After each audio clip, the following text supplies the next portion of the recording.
What's up, everybody? I hope y'all can hear me. I had some technical difficulties in the back real quick in those 30 seconds during that countdown. It was a lot of shit going on, but I hope y'all can hear me.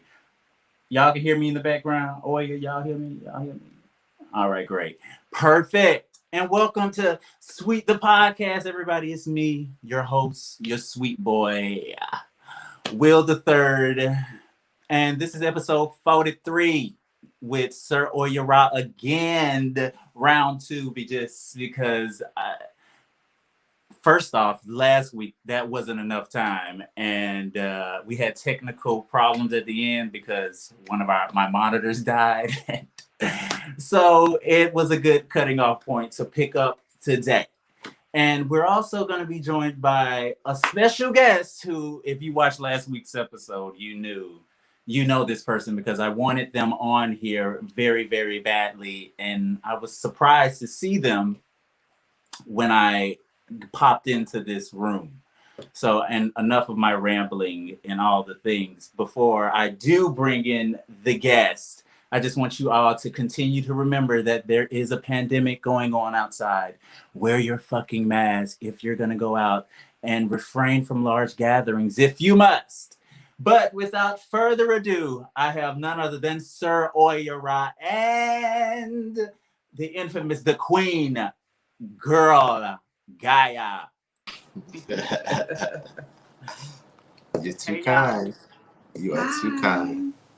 I am just so thrilled to see both of you here before me, and not just one. You know, Sir Oya, you're amazing all alone by yourself. But your reputation precedes you, Gaia. Thank you.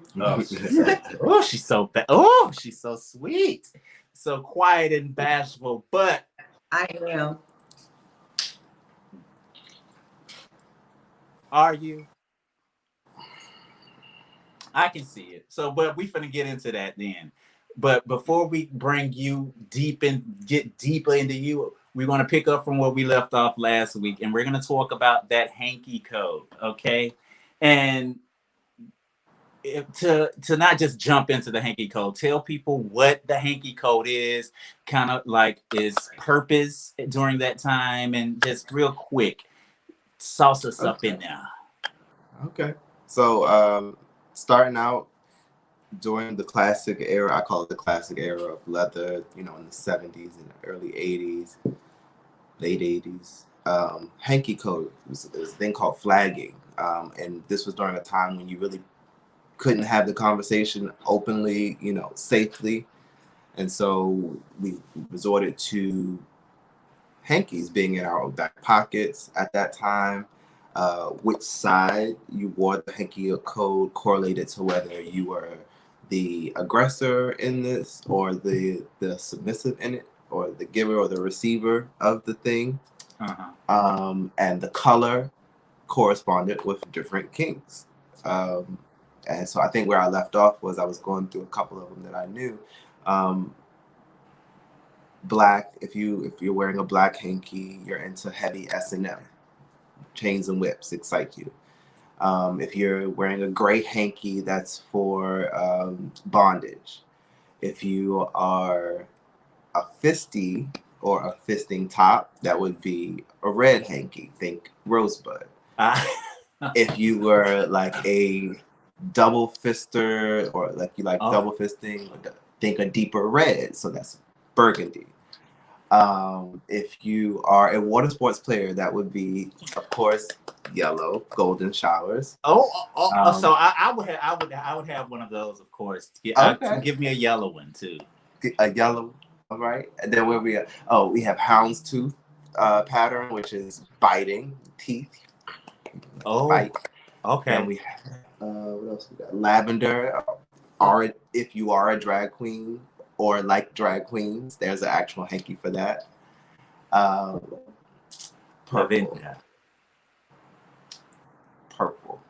Purple, needle play. Well, speaking of the needle play, you brought it right in. So needles and that artwork, the kink of it and all of it. Now, I got a few pictures if people aren't familiar for what the needle play is. Let's just show a little demonstration, a little. I don't have video of this. Let me take this banner down. But look at that. This is beyond acupuncture. I'm really feeling right. A little bit, just a touch. We're going through the skin. Like when you were in school, did you ever take like a safety pin and stick it through your skin or something like that and just let it hang? Or was it just the Through weirdos? your fingertips, yeah. Yeah, like that. You did that. So I used to do that a lot of times too. So I mean, that's where this all kind of begins. It's like it's still an edge play. Like you knew when you were sliding that needle through your skin, you're like, there's a chance that if I angle this the wrong way, I'm gonna feel something. But I'm gonna take the chance. I'm gonna feel this thrill. I'm gonna ride this thrill out and get this all of it. And then you got your little, it's the same concept, just we're adults on the playground. now there's no pain involved with this. What are you taking it through a certain angle where it's not giving you pain, or it is giving you pain and it's not too much? It depends on the level of sadism, or the level of masochism that I'm meeting, right? So like if Define it's somebody, those two words, please. oh yes. So sadism is the need, or not the need, but the enjoyment of inflicting chaos. There was a guy actually by the name of Marquis de Sado, and so he was a very wild person that liked to receive a lot of like wild, like he made his life wild intentionally. Oh wow. And then you had masochism, which is the want to receive said chaos, right? So as a sadist, I am skilled at creating safe chaos.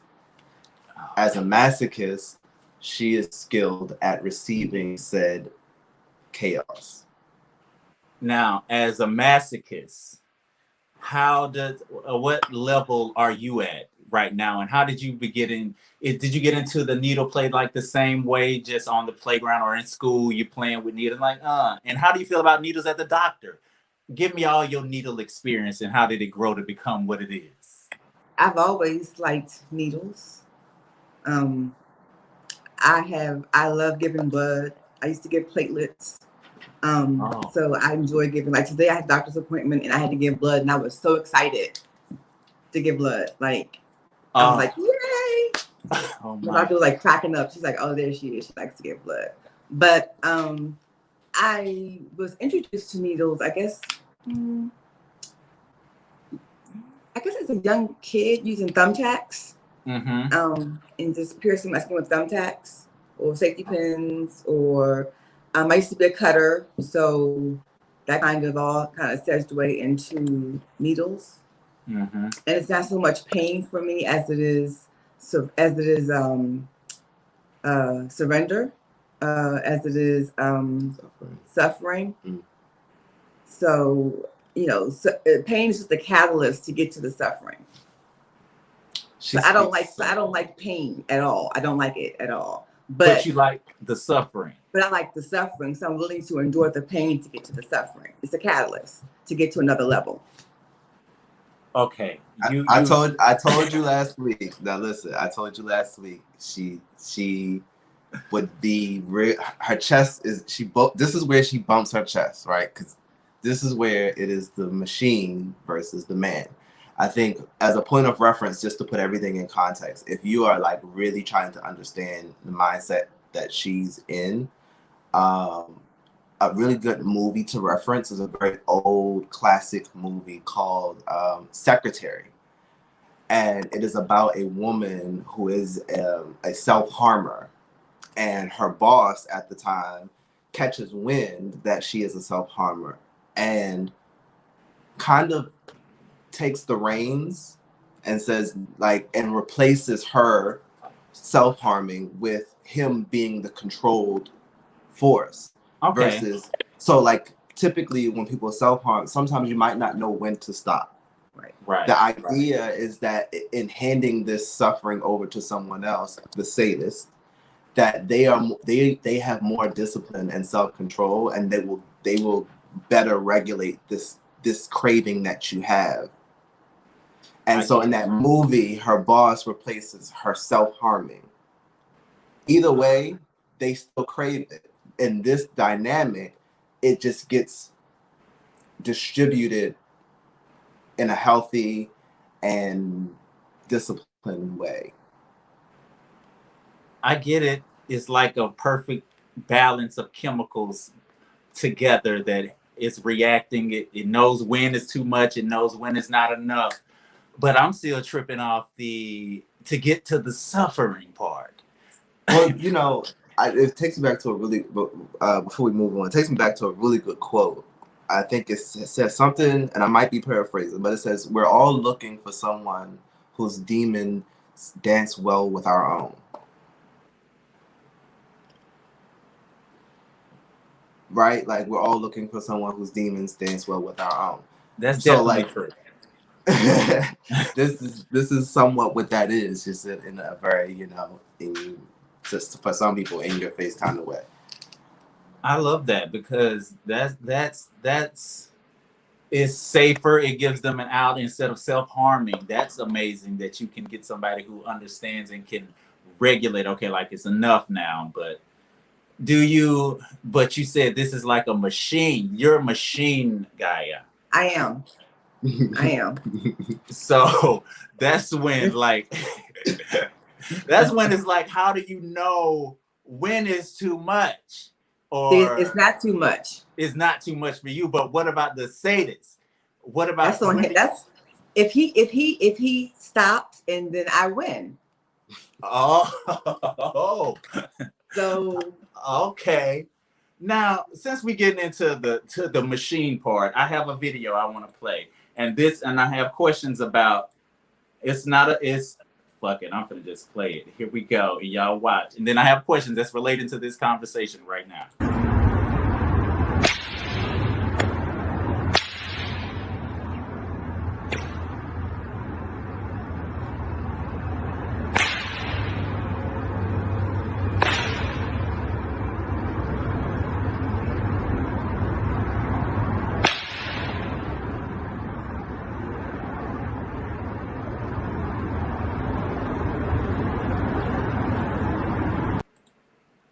Now, have you ever been hit? What's the correct name for that whip?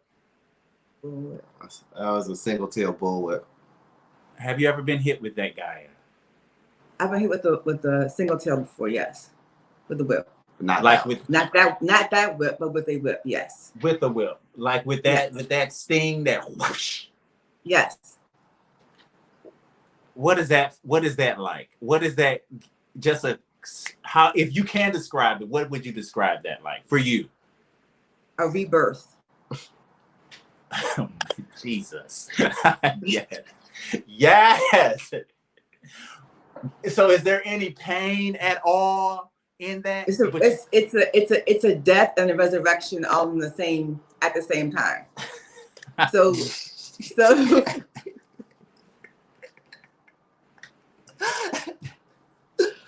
Whoa. I live. Yes. Break it down for me. Please. Keep going. Is there pain? Is there pain? Oh, yes. Oh, sorry. Yes, there is pain. There's lots of pain. But it's okay with you. It's like you're fine with that. I have to get to the suffering. So whatever I have to do to get to that point. Can we got to talk about the suffering. All right. So here's the translation. We gotta, because she speaks very poetically.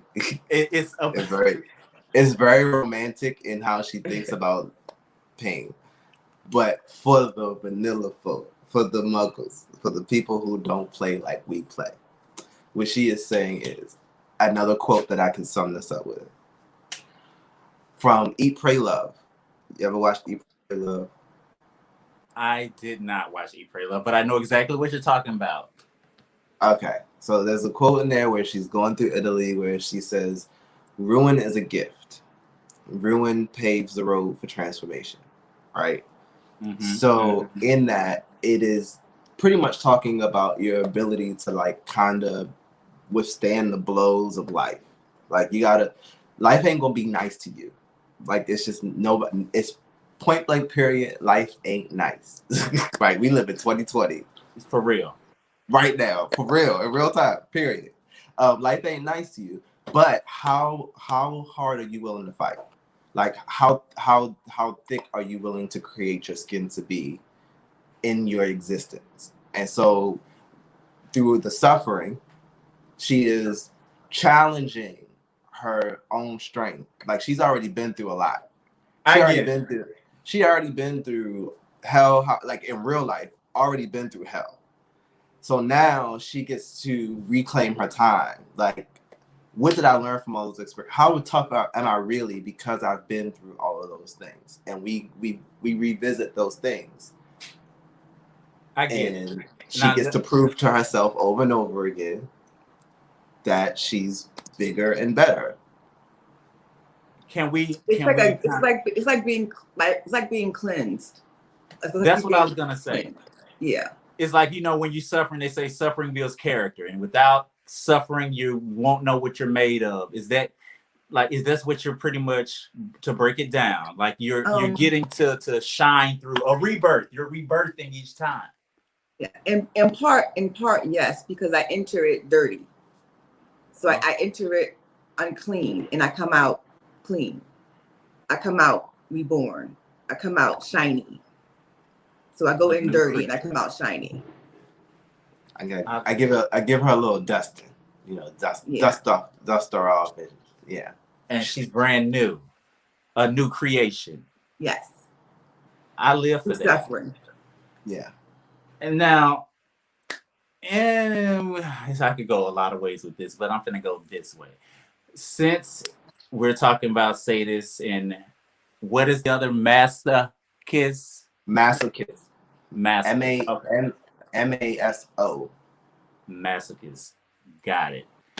Now, in the beginning, I wanted you kind of guys to explain the dynamic of your relationship. The master to the I just say I really hate saying that. To the slave. Slave. Slave. Slave. Master to the slave. Oh. And you're blushing so hard, you're making me blush, and that's a really hard thing to do. I can't help it. I just it's amazing. I am intrigued by all of this. I love it. So you, in the beginning, before the show started, we were talking, and before anybody saw, Gaia, you had a date being scheduled or set up. Yes. So can you explain, this is going into polyamory as well? Yeah. Can you explain your experience? Have you always been a polyamorous person, or do you ever see yourself trying to get into, just tell me what the dynamic is here and your history before. We'll break it down real fast. So I am master, she is slave. Much like many other things we do, we are reclaiming our time. This is not the same as chattel slavery, in which our ancestors endured. This is a willing and consensual, conscious effort. It is an exchange of energy between two parties where we hold each other responsible and accountable for progress in life. So my job as her master is to keep my boot on her neck, to keep her to her own goals. So it's kind of like a built-in life coach, I'm a full-time life coach. I don't take no shit, no questions. You said you wanted to lose 35 pounds. We are getting to 35 pounds. I'm not letting you quit on yourself. That is the dynamic that we have. It's not necessarily okay, yes, I do treat her like shit, but she want in ways that she enjoys.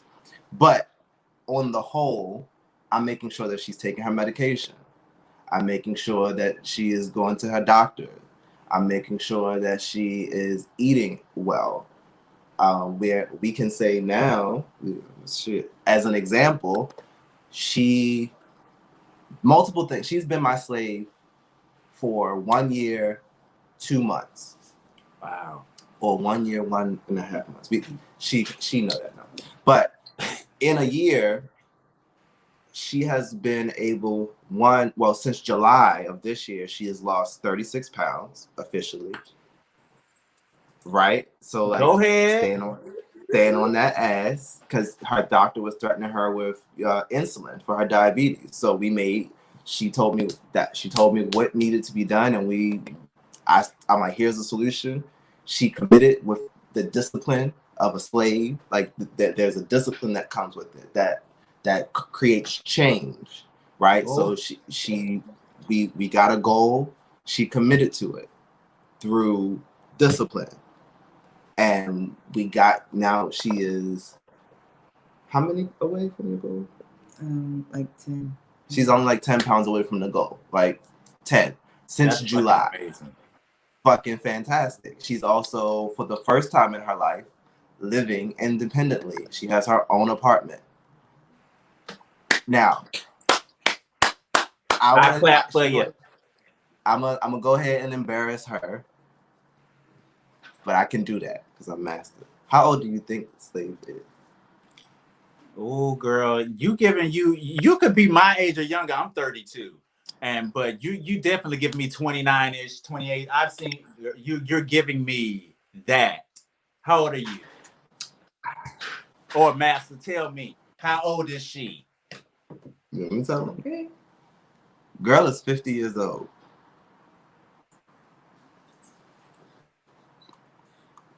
Girl turned the big 5-0 this year. Yeah. That face.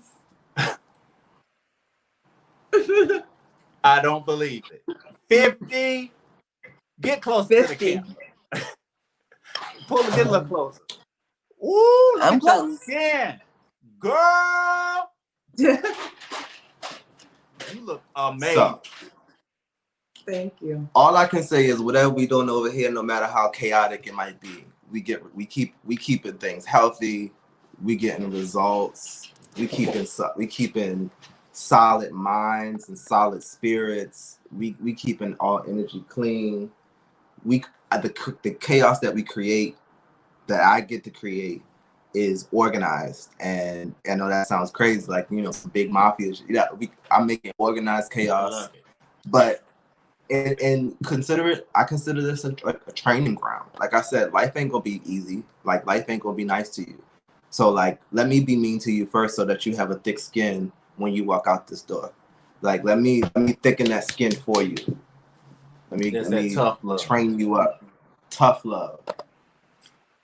And this is kind of like saving your life too. Now this. Yeah. Yes. Go ahead. What you was gonna say, Sir Oya? I didn't mean to interrupt. No, when you said saving her life, I knew she was about to take that. So I'm bipolar. Okay. So I also attempted suicide in 2016, and from that experience, it's transformative. And from that experience and those experiences after that brought me to where I am today. It made me a better person. It made me accountable. It made me just take a stock at where I am in my life and what's the people who I intermingle with, and where I wanted to go. And so when I met him, he is like the sun. So, I know my limitations with myself. I know that I don't make good decisions. I don't. There are limits to my abilities. Okay.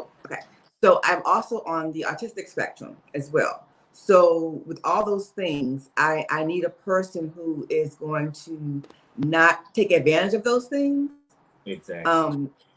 But also push me in those areas I need to be pushed in, and not allow me to just falter or make excuses or poor me, I'm a victim kind of situation. So he holds me to all those standards, and as a result, I feel myself, I've soared. I've seen myself soar.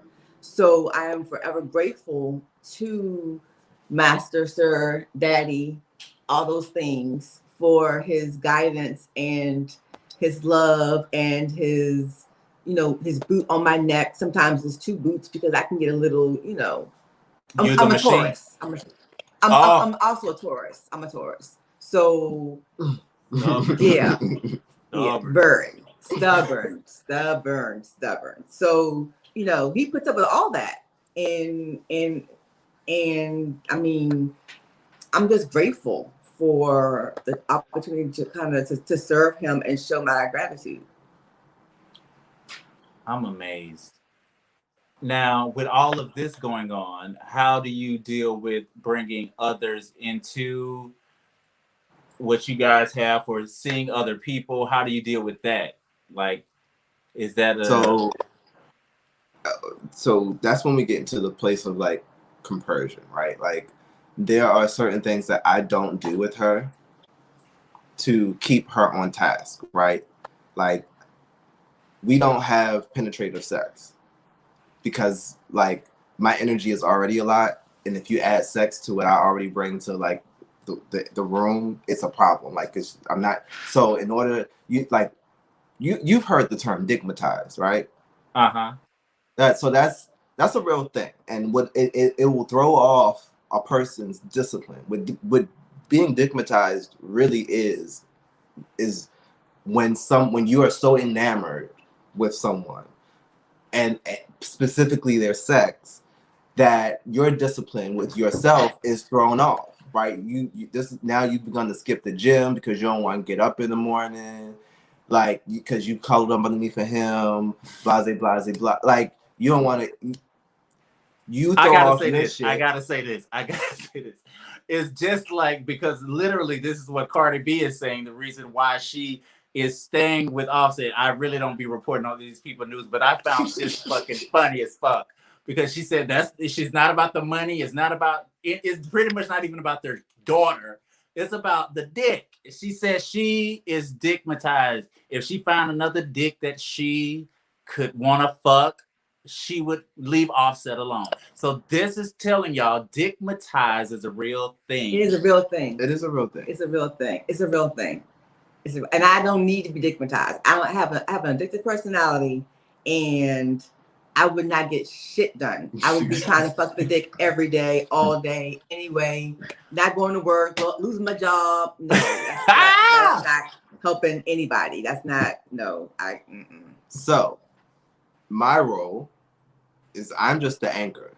Like she can be as filthy and slutty as she want to be under my guidance, because here's the thing.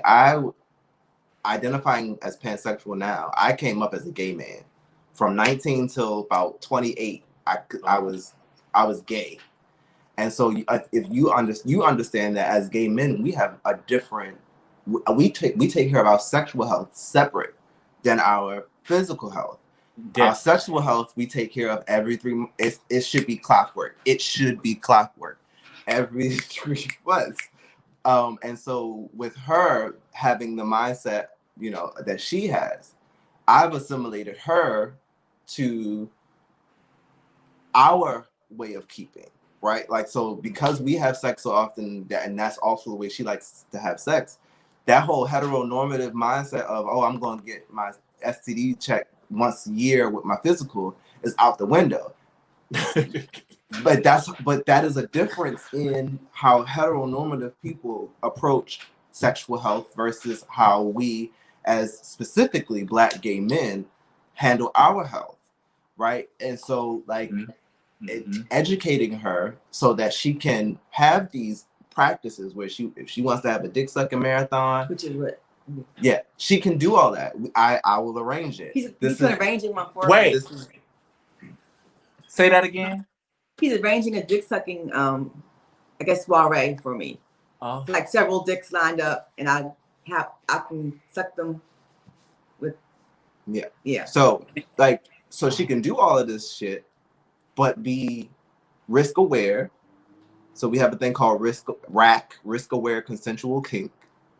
risk aware consensual kink. Okay, Right. So I like love it. being risk aware, knowing, okay, I'm having a really, really wild weekend. I'm gonna need to go to the clinic around about Thursday. Right? Like just having your self-care set up, or your preventive care, your post care all set up, and taking into consideration like all of you know what you do. We're not yucking your yum. You know what you do.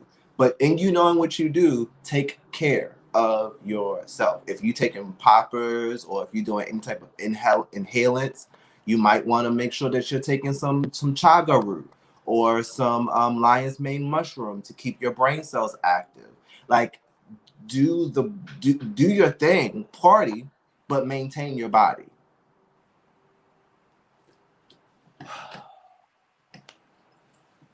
Okay, you flooded all of that. So the dick sucking marathon soiree.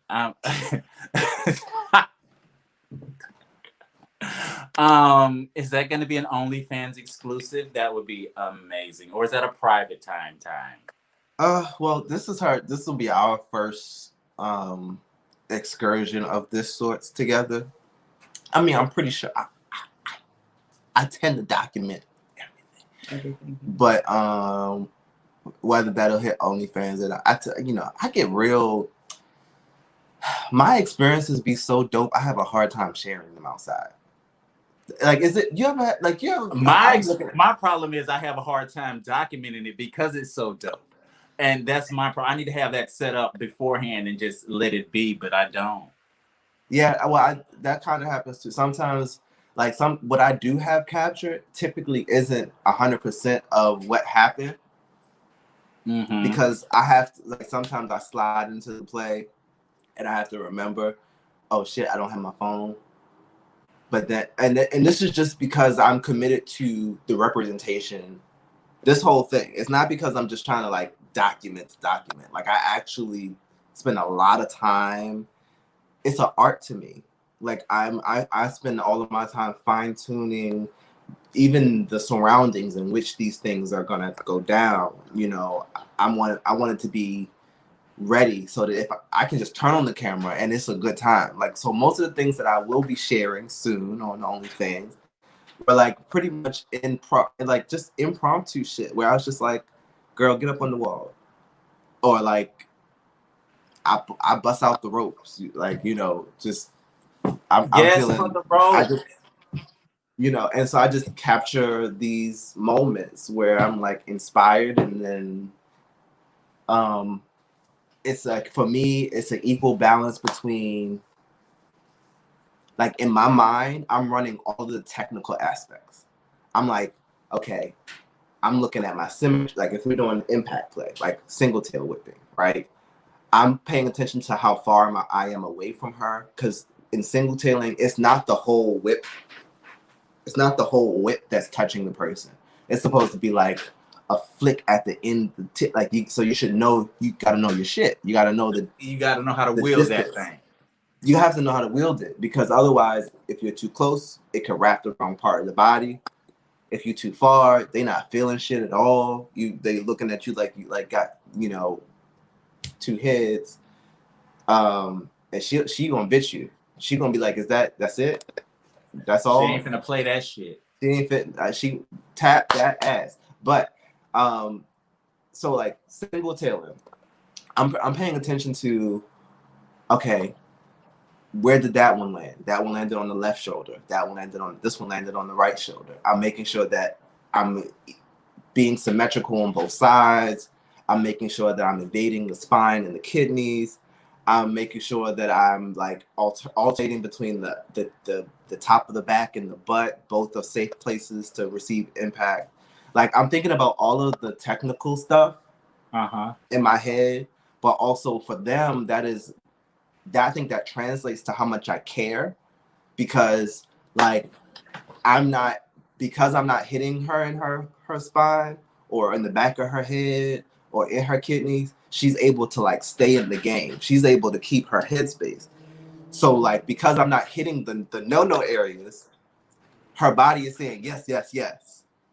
Right? As opposed to if I was hitting the no areas, her body would then be trying to like actually she's come back to conscious and ready to beat your ass because you not fucking her up the right way.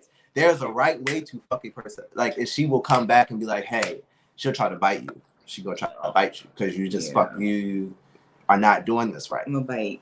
So I'm thinking about all of the safety things. For them, that translates to how much I care and how. So as hard as I'm playing, I could be going. The fact that I'm not missing, my accuracy is saying that, oh no, he still, and if I start to get tired, they can tell, like she can tell, because my aim will get off. Yeah. Right? Or like I get sluggish. And so what's it your becomes sign? a dance. I'm a Leo.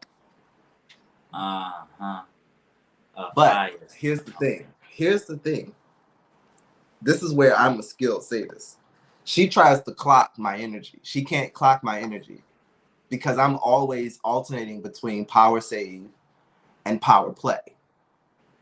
So I'll be playing really, really hard, and then I go into power save mode, which still feels pretty intense to her, maybe, but I'm just not doing a lot of exerting of energy. Then when my energy is back, I start power playing again.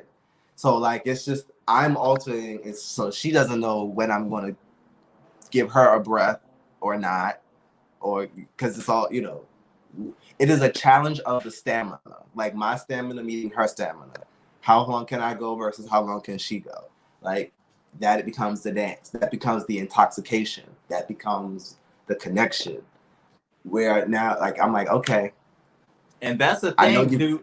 Is lack of performing ever a thing? Or is it that ever an issue?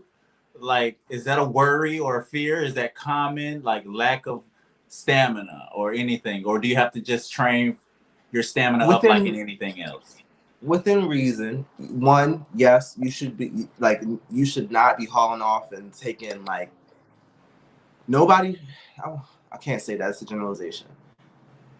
I don't suggest so we function in color codes, right? Yellow, red, and green, or green, yellow, red, green, yellow, red. So yellow means check on me. If I hear the word yellow, if I hear her say yellow, that means check on me, or slow down, or like I'm acknowledging that you're being aggressive right now, right? Red means I'm tapped out, I'm done. Like I don't have no more to give you. Okay. If I don't hear yellow or green, if I don't hear yellow or red, I'm assuming green. Right? Green mean go. So we go until I hear yellow or red. I was wondering. Are some people who play and their goal is to red you off of the break. For me, that is not fun. I want to enjoy journey. Yeah, build me up to that. Don't whoop my ass. Connect. Yeah, I want to connect. I want to like caress. I want to build up to the climax, and this is where I consider a journey. Like all of my play, even if it's a spanking, is a journey. I'm gonna go hard. Like I'm gonna start off gentle, and I'm gonna go hard, and go hard, and go hard, and then come back. Enjoy the journey. Enjoy it. Like all right. So you know how in sex, there's only certain occasions where quickies are acceptable. Right? Like I agree. Like there's a parameter. We know what those parameters are. Like if it's like a quickie before work in the morning, like we understand that you got to do what you got to do. If it's like some exhibition play, yeah, it's exhibition play and you're outside, you got to do what you got to do. But on the whole, if you're inside and it's you and you kind of want to enjoy the journey, right? You want the the pre-care, you want the slow dicking, you want the aggressive dicking, and you want to go back to the slow dicking, and then you want the aggressive all the way up to the climax, and then you want to do the aftercare, the cuddling. Like, you want the things. You do. So I tend to do the things in my play. I do that. The same energy is in my play. And so this can go on at any time. Like, at any time, do you, like, you can summon, like, you want to do this shit, like, at any time? Are you on call, Gaia? Like, pretty much? It's not really so much as on call as a willing participant. Okay. All right. So I like that. Except there's only one time. There's only one period that is questionable for play. So I might do something more hypnotic and less painful because she's hypersensitive during this one time a month. Right. But outside of that, she's the machine. So they, of course, like, so that's, we have understanding. I know when it's coming. I got it. I got it now. That's when it's coming. So you know the cycle. You know the cycle. Mm-hmm. I do. And, you know, we don't have any intense conversations. No intense. That's when I have to be a little softer. That's the week that I have to be a little more gentle than I typically am. Smooth, nigga. You are smooth, motherfucker. God damn. But I also wanted to say, as hold on 1 second. We talked about hypnosis, yes. And I was gonna go back to that. Y'all will say whatever y'all want to say. Go. Hand. Look at your hand. Look at the line. Find a point on it. Go.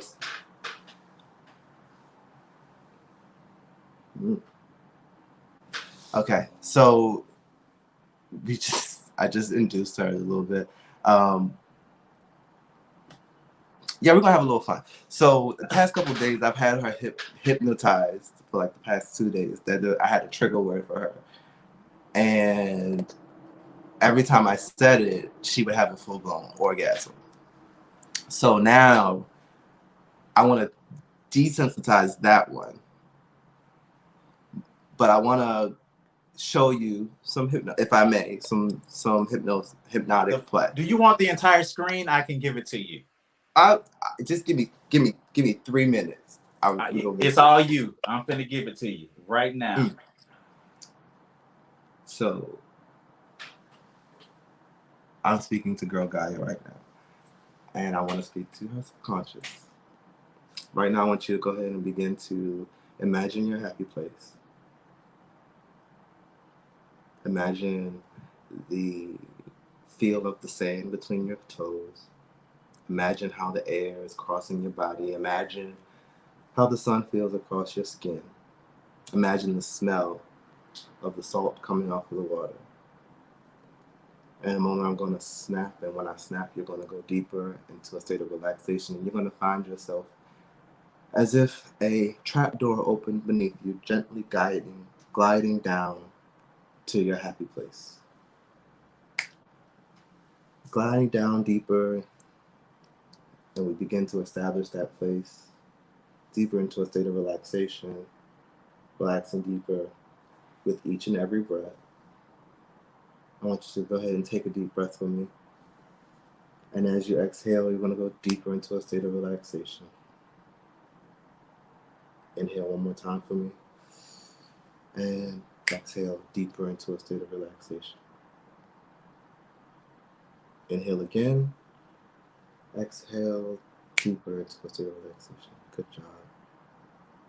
In a moment, I'm going to have you to open your eyes, and almost immediately when I have you open your eyes, I'm going to snap, and when I snap, I want you to close your eyes. And as each time you open and close your eyes, you're going to go deeper into a state of relaxation.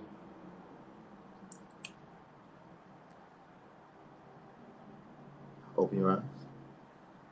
Deeper relaxed. Good girl. Going deeper each and every time, easier, smoother. Open your eyes. Deeper relaxed. Good girl. Let yourself sink deeper. easier each and every time. Open your eyes one more time and deeper relax. Good girl. Now for a moment, I want to borrow the number 4. Moving forward, you'll be able to count, but the numbers will go as follows: 1, 2, 3, 5, 6, 7, 8, 9, 10. The number 4 is no longer in your brain. You will no longer, and every time that you go to count the number 4, you'll find it to be the funniest thing because you cannot remember for the life of you that number is there. 1, 2, 3, 5, 6, 7, 8, 9, 10. I now have the number 4 in my hand. And you won't be able to remember the number 4 until you see me let go of my hand. In a moment, I want you to bring that suggestion with you. I'm going to bring you back to consciousness. I want you to bring that suggestion with you, and you will not remember the number 4. 1, feel yourself coming up. 2, you're feeling good all over. 3, you're up and wide awake. Welcome back. Good job. Do me a favor. Count the number of fingers you have on your hand. Up it. Put them up. Yep. How many fingers you got? Count them out loud, one by one. 1, 2, 3. 5, 4, 5, 6. 1. Start over. Use your other hand. 1, 2, 3. Okay, try another hand. Do it again. 1, 2, 3, 5. Okay, so how many? Count all 10 fingers. Count all 10 fingers. 1, 2, 3, 5, 6, 7, 8, 9, 10, 11. Wait, no. 1, 2, 3, 5. No. 1. All right, I'm giving you a number back. Count it again. 1, 2, 3, 4.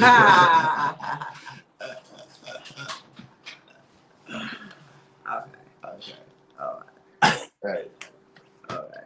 You got me. That was a little parlor trick. You got me. Quick. You got me. That was good. I am floored. That was amazing. There's the clip. There it is, right there, y'all. For this. Oh my gosh. Yeah. What I'm supposed to say? What?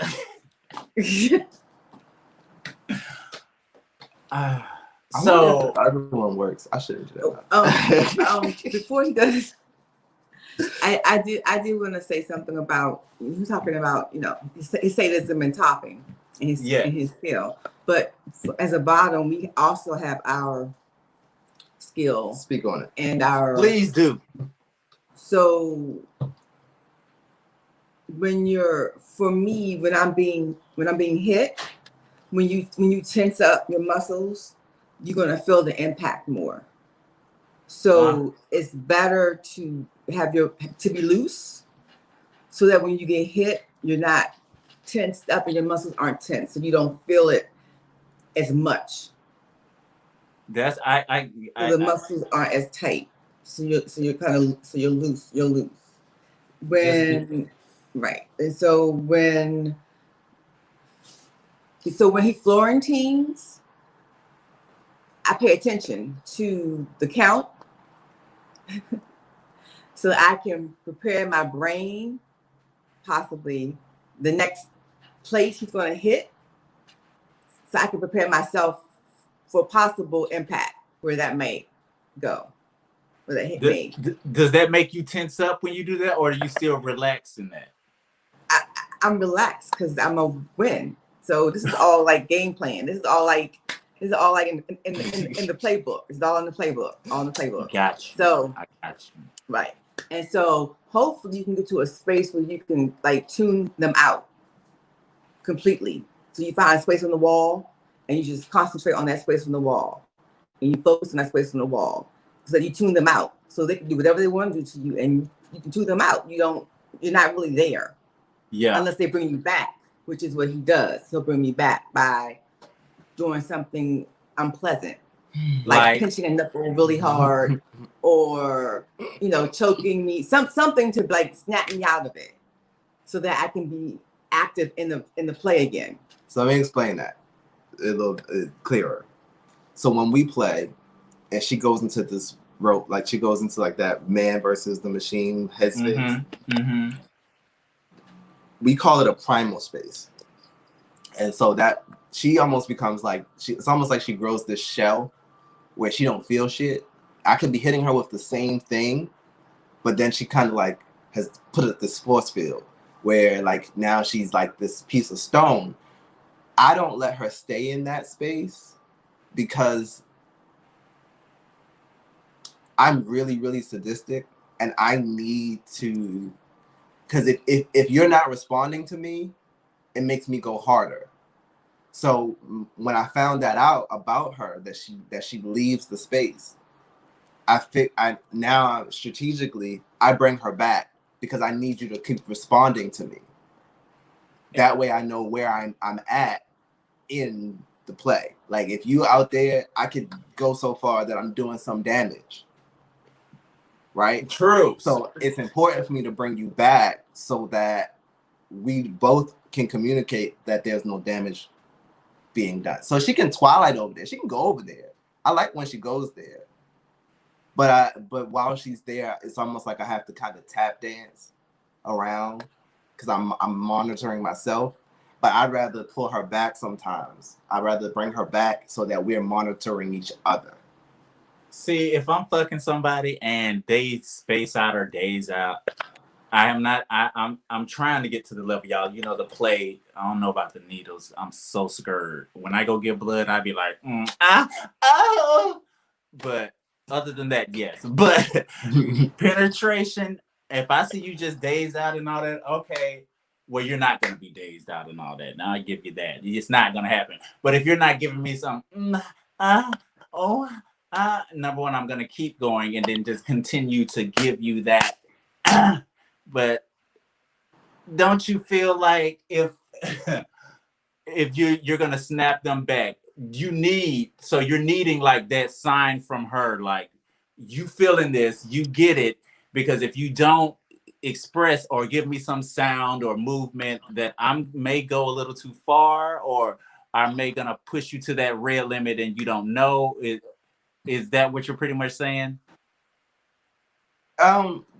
Pretty much. And also like that headspace, and it's it's great. So I have to, this all is circumstantial, and it kind of depends on what kind of predicament I have her in at that moment, right? Sometimes she can go into that headspace and she can be there just because this particular play, I'm not concerned. But sometimes, like for her birthday, I tapped that ass real bad for her birthday. It was happy birthday, bitch. Like tap that ass. And so during that play, it was important for us to go in and out. It was because it was so intense. I needed to it was so intense. I needed aftercare because I was like, I'm a monster. But not even. Who am I? But not even. I said that jokingly, but it wasn't really necessarily like I'm a monster. It was more like knowing that she appreciated the amount of energy that I was given. Like and even though it for a majority of people it probably seems cruel and unusual, but when I get to hold her after something so rigorous, when I get to hold her and like let her know that I'm still human, I'm still here, and all of that was out of love. That is when I get to like, that's my aftercare. Right? Like it's aftercare for her because she gets to feel like loved on, and she gets ensured that I did not.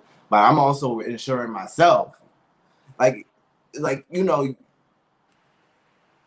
ever made somebody so mad they were like, "Don't touch me, don't." That shit sucks, right? Like it that does. shit really, like, oh, really, you don't really even want me to sucks. touch you?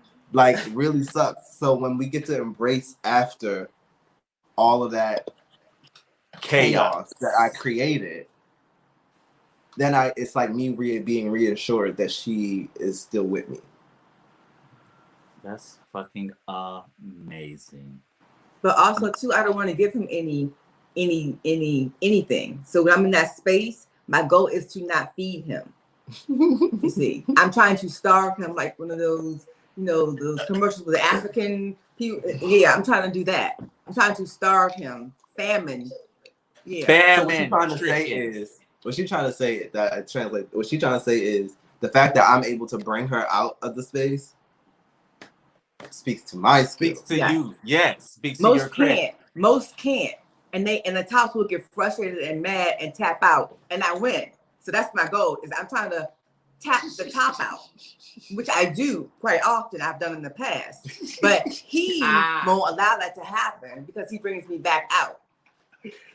So they get frustrated and they're like, nothing's working. I don't know. And in my head, I'm like, stupid ass, punk ass, I'm gonna win. Don't you know? I'm a winner. I'm gonna win. I'm gonna beat. That's what I'm saying in my head. Yep. And tap out. She is the worst loser. And they tap out. So don't play no board games with her. Don't play no card games. I cheat. I'm gonna tell you, I cheat. Because I'm going. You play spades. We gonna play spades. No, I don't. Nope, because I renege. She can't be my partner. Oh hell no. And then I forget. Hell no. The cards out. It's just too much. My agent. And then if she became a real space player, she'd be ready to fight. She's that type of competitor. She's that type of competitor. She'll cut a motherfucker at a spades table. Yeah, I cheat on Candyland. So see, it'll be a whole scene with you playing spades. Yeah, I'm cheating on Candyland. Like I'm flipping the board upside down and trying to get you to think that this is the end of the game. It's really the beginning of the game. So I'm a sore loser. Oh my God. But I also wanted to say one more. Please. That talked about us not having penetrative sex. So for me, the level of sadism and masochism that he and I share, for me, is sexual.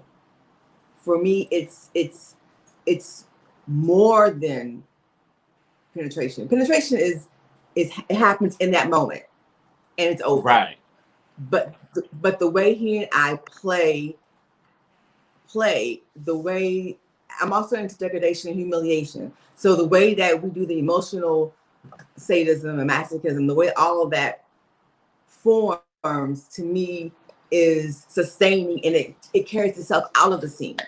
So, for me, I can actually have an orgasm from all of those things, just like I would if I was having sex. So I don't have to have dick in my pussy to have that sensation. I can have a flogger hit my back, or a single toe hit my breast, or a slapstick hit my thigh, whatever, to get the same sensation I would with sex. So for me, I don't need to have that. I get it from the interaction that he and I share, and it's long lasting, and it's to me it's less, it's greater than sex. Because there's a bond there that is non-breakable. So that's what's important to me. I'm glad you brought up the degradation part, and I'm glad you brought up something else that I'm going to remember in a second. But let's get on that real quick. Have you ever? May not be specifically relating to you two, but I know you don't only play with Black people, right? You have some Latinos, a couple of white Caucasians that you play with. Is race play ever a thing, and have you done it, and how do you feel about it?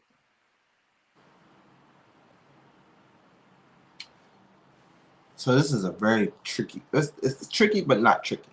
Okay, I'm gonna answer this two different ways. One, race is always in play. You cannot say I don't see color. Like, that's actually insulting. Race is always at play. Race is always at play. Now, with that said, I personally, I think there is Speak truthfully. There's a acquired taste for that I don't have. And so I'm not yucking anybody's yums. Not at all. But like I can't do, let's say, because there's so many different layers to race play. One, I can't do the first. I'm not a brat tamer. Well, actually, I am. But like, I don't like brats. I don't like brats. I like brats only in the scene, only in a realm of play, right? Like, if you are mine, like you can't be a brat. Like you gotta, I need you to do what I say do, how I say do it, what I say do it, because I don't have time to do the back and forth thing. That's like it's because it's fun for them. It's a complete energy drain for like others. But anyway, I can't. It kind of falls in the same category of irritation for me. So you can't try to top me from the bottom. So like throwing out any type of like bad words from another standpoint, like put the money on the counter, you can leave, right? Like I'm good, right? However, like I've had some really clever clients that will be like, I'm really into like dirty sneakers and like the smell of socks. I'm also into the material of like windbreakers, and like I'm also into like anonymity. So what he pretty much described was he wanted me to be a thug, right? But he said it without saying it. He said he pretty much said, I want you to like have a hood on, be in a track jacket, and like in your sneakers, and I want you to like fuck me up. But he didn't say he structured it in a way that was culturally sensitive.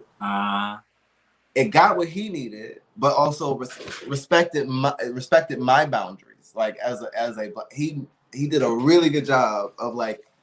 So I have participated in that realm. Now I also have to do this to be politically correct.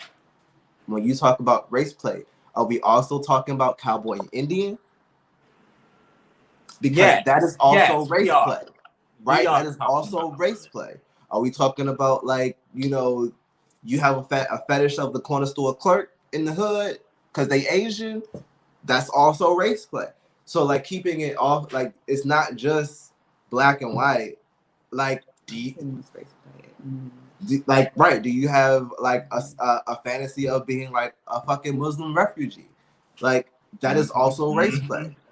Like you have to like, it's not just people play like one of the old sexual deviant go-tos is cowboys and Indians.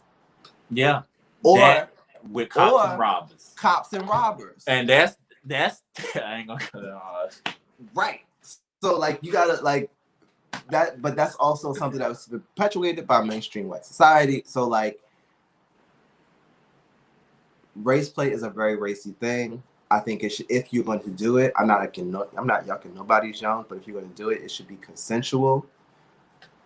It should be, you may want to consider doing it privately. If you are doing it like at your local dungeon or in public, be ready for the backlash. Because I mean, like you make yourself fair game, and like the way the leather community, the kink community, leather and kink community are set up, you don't want that smoke. If you want that, I mean, people. I'll just say this: people bite the dust every day in our community, every day. Another one bites the dust. My God, today. Well, and speaking of growth, and speaking of race play, speaking back to the master-slave dynamic, one of our journeys this year, specifically on the pandemic, because we were quarantined together, we stayed together all the way up until September, from like February, right? Yeah. Wow. Anyway, we did the whole thing, and we did it. That's amazing. But I wish I had that. We celebrated our 1 year together in August 22nd was 1 year, my birthday. But one of the parts of the journey for her was helping her decolonize, right? Like she's half white or half Jewish, and the Jewish side of her family is racist. And so like up until this year, she didn't have a proper Black American education. But what? I took her on this journey of understanding why Black Lives Matter. I took her on this journey of like understanding, like we went through all, the only thing we did not watch yet is Roots. We watched Django, we watched Color Purple, we watched fucking Nat Turner Story, we watched Harriet, we watched 13, the 13. We went through all of it. And like, and I would always remind her, I'm like, please remember, even in watching this, I know they pulling teeth out of this man's skull, but this is still pretty compared to what slavery really was. Really, so I went through all of this as, you know, as her master of like, you know, and let me be clear, I was willing, and I said this to her, I was willing to lose her identifying as a slave. Ooh. To even still to give her this education, right? Like for me, it was more important that she got this education than her classification of self as slave.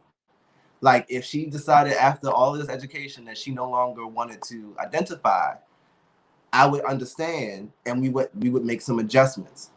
But it was important because she when she first came to me, she shared a narrative with another Black female slave in the community and said that she takes pride in being considered a slave because nations and countries and empires were built on the backs of slaves. And she realizes that she finds it an honor to even attempt to be as strong as her ancestors, right? So like she can't, but I needed for her to really understand what that meant. And so she came out of the education clinging even tighter to the role. Wow. So now I have the responsibility of building an empire to sit upon her back so that when she is ready to go, she felt like she gave her life towards something. That's all fucking amazing. Oh my gosh. Oh my gosh. And just recently you're just learning really about the Black culture of it all, American Black culture and all of this. I mean, because I grew up with, you know, we don't see color. You know, everybody's equal because my family is kind of like a mixed rainbow of different ethnicities, and so we just, you know, a topic of conversation would be, you know, which one was worse, the Holocaust or slavery. That's been the topic of conversation at the dinner table.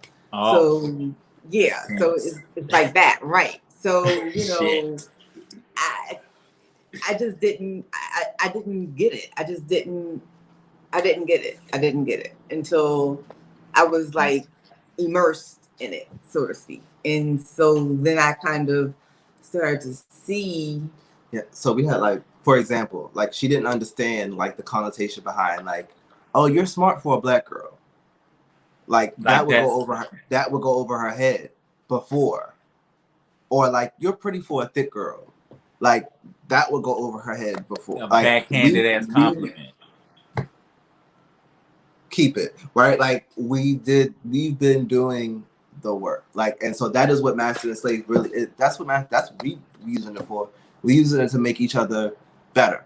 Like I'm stable. Y'all are the role models of this millennial age, and y'all are doing it because this is health, well-being, and wellness, as well as satisfying your kink, your sexual desire, all of the things that drives us crazy and drives people to kill, and all the things y'all are managing. And we're proponents of therapy because this is not therapy. This is therapeutic.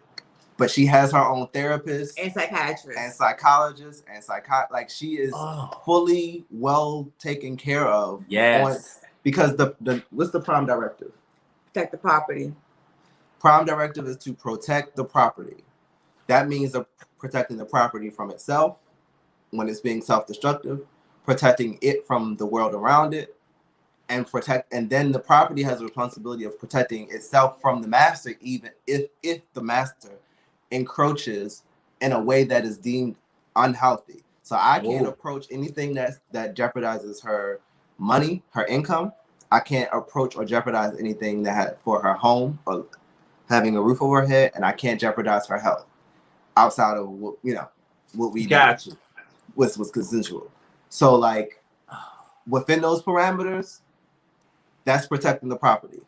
So she'll protect herself against me, against herself. It's always about what is the best thing. If the best thing is to defer the master in this moment, defer the fucking master. Self is number one. Because if I can't serve myself, how can I serve him? You're right. Yeah. Ha. Come on. Self is number one. And before we get out of here, I don't want to. Y'all are amazing. I live. I need you on compersion. Can you give us, as poetic as you want, talk about what compersion means to you? I mean, and is that something like you just had to develop, or can some people be taught this? Could you learn this, or is it just a thing that you just have to have? Or how do you feel? I'm not asking about no definitions by no doctors, and this is from you. Okay. I personally don't feel compersion is necessarily taught. I think it's something you have. I think I think you're either, I think you may be more susceptible to having compersion and just not know what it is versus someone trying to show you compersion or teach you compersion. I think it's something that you have for that person. So when he goes out like on a date or something, I'm like, okay, where's your cologne? You got your cologne on? Okay, let me smell you. Okay. So when he comes back from wherever he went, it's like, how was it? Was it fun? What did you do? Oh, you did this. Okay. Oh, sorry. And so so I get excited because he's excited. So then we're excited together. So it's just like, all I want for him is to be happy. So seeing him happy makes me happy.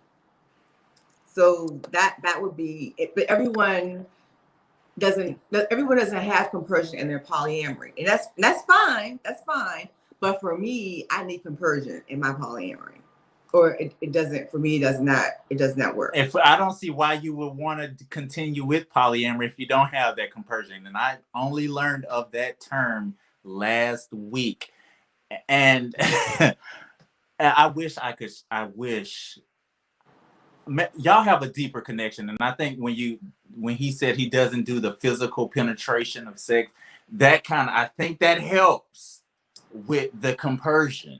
Do you disagree, or that's just my limited mindset? Because if it was me, it doesn't help. I mean, no. I mean, it's a dick. I mean, I mean, it's a dick. I mean, if the dick is good, then it should be. I mean, I want you to fuck the shit out of him so he can realize what he doesn't get. So yeah, that would be my thought process. So I like your thought process. Or let me watch. So then I can be in the corner doing whatever I'm doing. I could do with that. Whatever. I could deal with that. Mm-hmm. That. Or you can fuck. I'm asleep, and you can have sex right beside me while I'm going to sleep. I'm sleeping. Okay, so I have done. I've done. She was with me at MAL this year, Mid Atlantic Leather Weekend in DC, okay. And she was in the room. I was definitely out because it's a primarily gay men's event, so I was like out and about. And then I ran into somebody who I knew and we had always like for about 3 years. I think we had been sniffing around each other, and I mean, MAL is like it's like Jack like live, like right like in Folsom Street. It's finna happen. It's finna happen. Why the fuck not? So We here. We here. So I took her back to the room. She was in the bed. I put her on the bed. Now that's some sexy ass shit to me. That's sexy as fuck. I did that with my ex one time. I ain't gonna put that business out there. I don't know if they consent to that. So let me leave that. Let me leave that alone. But yeah, no, I definitely have put somebody put them down on the bed. She popped up. She looked over. She took the covers and went rolled over. Went back to sleep. Rolled over deeper. And I think my best friend at the time was over across the room. I'm just trying to I live in a space where I can create fantasies. I can live them. I exist in a bubble that allows me to create fantasies. You can be in the bubble. I will welcome you in the bubble, but you can't burst my bubble. I'm living my life. This bubble facilitates all kinds of. I'm not trying to burst the bubble. I'm trying to give you Glinda the Good Witch style slide in the bubble with Dorothy. And I need to even if I just tilt my hand in the bubble, just get my hand in the bubble and arm and just slowly and see what is going on. I mean, just in the bubble. In the bubble. And anybody that I date or romantically or whatever has to know that he comes first and they come second. And so as long as they're okay with that, then we're good. But there's a problem, then they can get the fuck. But that's but here's the reality. And this is people think that's extreme. No. But they don't want that smoke. I'm handling all the heavy work. Just enjoy the light work of just be. You get to have fun. You get to just fuck and cuddle, and I got all the other shit. Doctor's appointment to check your meds. What's going with the medication? I got all the heavy. Time. Yeah, so just think of it. If you think of it as that, then you can have a good time. It's a gift for you. It's literally a gift. Yeah, I'm really a gift. I'm handling all the difficult shit. I'm the reason why she don't wake up biting your ass. Yes, they better be. See, they don't even know. Tell them to watch this damn episode. If they have any questions and don't understand, this episode it lays it out for them to get this dynamic, because this is amazing, bitch. I'm gonna keep rewatching this a few times just for this. I got a good one. For my birthday, she coordinated one of my partners coming in. One of my partners from LA coming, she imported butt. I had booty. She lined up my booty call for my birthday. Surprise! It would be a surprise. You are you doing that. I could be out here listening. Oh, I mean, you just is a vision. My God. Okay. We make it work. We make it work. I have a question. The last thing, since this the later it gets, the nasty, I'm gonna ask the question. Now we talked about the ash play, the cigar play, which that intrigued me so much. Can I play the video? Y'all want to see that real quick? Just a taste. Just a taste. It's beautiful. And I'm gonna ask you a question, then we finna get the fuck off of this thing, okay? Okay. Here we go. Let's see if I can get to it.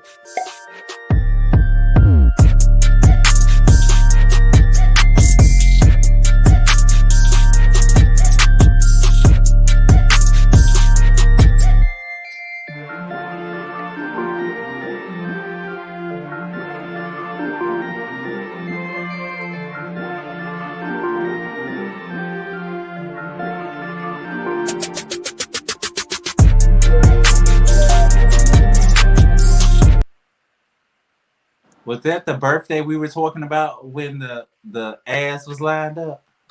My God, today. Yeah, it was. Boy, you is living a beautiful, aligned, peaceful, divine life. I just want to let you know.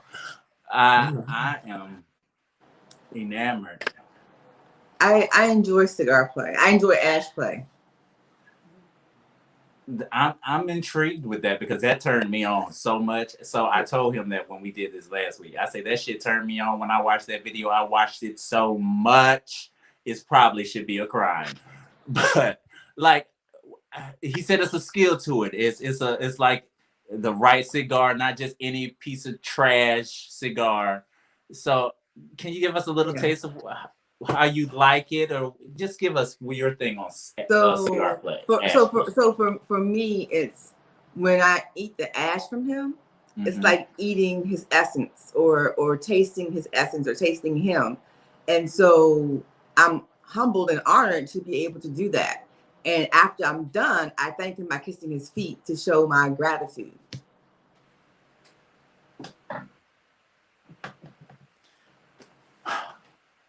Well, that and okay. I told you I do all the hard work though. I deserve. You do, because shit. After what we've heard here tonight, the work that you do to help in the well-being and the wellness. It's an exchange. See, it's the exchange. Authority transfer. Oh, yes. Total authority transfer. I've transferred all my authority of myself to him. Consensually. And that gives me freedom to not have to worry about shit. And there it is. Ladies and gentlemen, this has been the amazing episode. And I would have Oya them back here every day if I could, but I can't. Yeah. I really would. But I'm finna give y'all the screen to say just where to follow you, what you want to say. It's back to you, and it's all y'all. And just I'll know when to come back on when you're done. So it's whatever you want to do. Hey. Well, greetings to all of you fine folks. You can follow us on Instagram at thetribe.mso. You can follow me on Instagram at mount.saintoya. You can follow her on Instagram on girl.GaiaMSO. You can also visit our website, mountsaintoya.com. On Facebook, Mount Saint Oya. Everything is very consistent. Mount Saint Oya. You type in Mount Saint Oya, you're going to find this. All our links are connected. FetLife, Mount Saint Oya. Coming soon. OnlyFans. My OnlyFans is coming up. I be trying to capture the intimate moments that I have, random experiences, being the Kinkster next door, your average unassumed person with a whole bunch of skills to bring to the table. So look out for my OnlyFans. Look out for us. We're gonna put out a newsletter from the website. So go subscribe to the website. Go and put your email in so you can be a storm chaser and watch where lightning is going to strike next. We're going to be presenting at a couple other. Oh yeah, we have a couple events. They're going to check the calendar. Check the forecast on the website. My damn, I love y'all on the screen. Y'all look so good full screen like that. Let me just give y'all one more little look. Damn. I thank y'all so much for being on. Y'all, I'm gonna tag all of y'all Instagrams and thing in the show notes. So when you see this shit on the feed, all of their contact information where you can follow them will be there. I will do that for y'all. Take the time to do that. I will. And Please follow Sweet the Podcast on Instagram at Sweet.the-podcast, on YouTube, Sweet.the-podcast, one word, no spaces. Subscribe, please. That is really appreciated.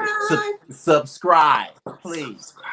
Also, you're listening on Apple, Google, Spotify, Spreaker, Tuned In, iHeartRadio. If you don't want to watch our mugs, I don't know why. You can just listen on all of the podcast platforms. They're there.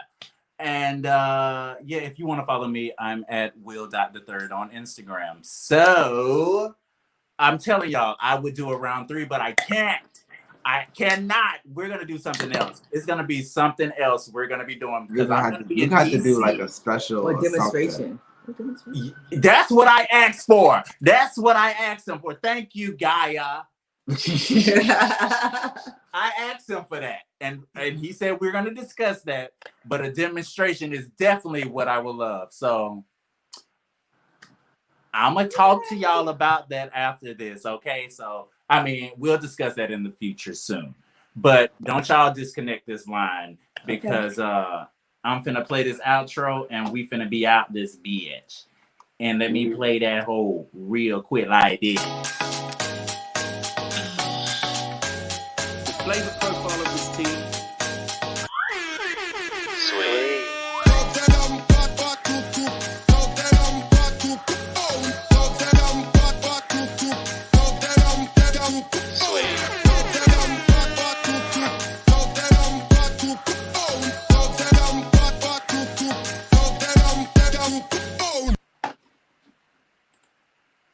And I wanted y'all to see my face one last time to remind you to wear your goddamn mask. And if you better be registered to vote. And if I know I want the system to burn down as well. I hate this fucking colonialistic, all of this capitalistic society needs to burn. But please vote. Do that situation real quick. And if you're voting for Trump, get your motherfucking ass off my page and kick rocks, bitch. Bye.